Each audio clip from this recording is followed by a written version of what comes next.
আসসালামু আলাইকুম রহমতুল্লাহ। বন্ধুরা, এই যে বইটা দেখতে পাচ্ছেন আমার লিখিত বই এলাজুল আমরাজ। আজকে আমরা এই কিতাবের 206 নম্বর পৃষ্ঠা থেকে একটা রুকিয়া নিয়ে আলোচনা করতে যাচ্ছি। একজন লোক তার অবস্থা বর্ণনা করেছে, সেই অবস্থাটা আপনাদেরকে শোনাইতে যাচ্ছি। একজন যুবক, তার প্রচুর পরিমাণে স্বপ্নদোষ হওয়া শুরু হয়, যার ফলে এই যুবক বলেন যে আমার বারবার গোসল করা এটা আমার জন্য সমস্যার কারণ হয়ে দাঁড়ায়, যেটা আমার জন্য সম্ভাবই হচ্ছিল না। পেরেশানির মধ্যে পড়ে যাচ্ছিল। স্বাভাবিক অবস্থায় বারবার স্বপ্নদোষ হলে পুরুষেরা মানসিকভাবেও দুর্বল হয়ে পড়ে, শারীরিকভাবেও দুর্বল হয়ে পড়ে, এবং এর পাশাপাশি তার চেহারার মধ্যে ফ্যাকাশে ভাব, চোখের পাশ দিয়ে কালো হয়ে যাওয়া, মনের দিক দিয়ে একেবারে দুর্বল হয়ে যাওয়া, একা একা থাকতে ভালো লাগা, এইরূপ সমস্যা দেখা দেয় যদি কারো প্রচুর পরিমাণে স্বপ্নদোষ হওয়া শুরু হয়। তো এই লোকটার স্বপ্নদোষ হওয়ার কারণে তিনি একজন নেককার লোককে, দিনদার লোককে তিনি এই বিষয়টা জানাইলেন। তো এইবার ওই নেককার লোকটা তাকে পরামর্শ দিল যে তুমি আমার এই কথাগুলো ফলো করতে পারো, তাহলে তোমার সমস্যাগুলো চলে যাবে। কথাগুলো কি?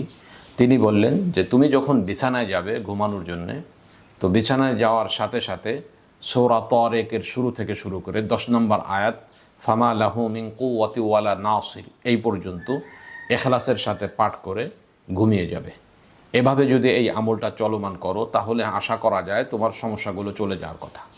এবার এই যুবক বলেন যে আমি তার এই কথাগুলো অনুসরণ করে আমল করা শুরু করলাম।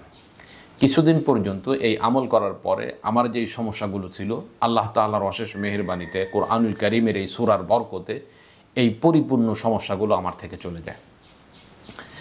এখন যেই সমস্ত যুবকদের এই সমস্যাগুলো দেখা দিচ্ছে, লজ্জার কারণে কাউকে বলতে পারতেছেন না, আপনার জন্য হতে পারে এই রুকিয়াটি সব থেকে উৎকৃষ্ট, সব থেকে চমৎকার।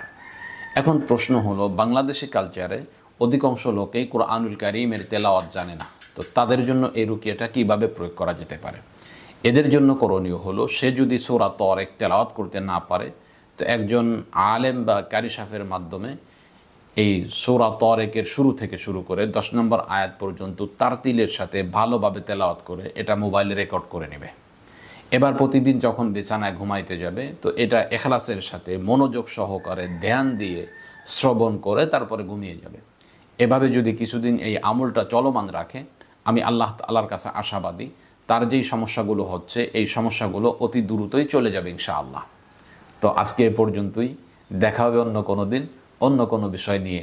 আসসালামু আলাইকুম ওয়া রাহমাতুল্লাহ।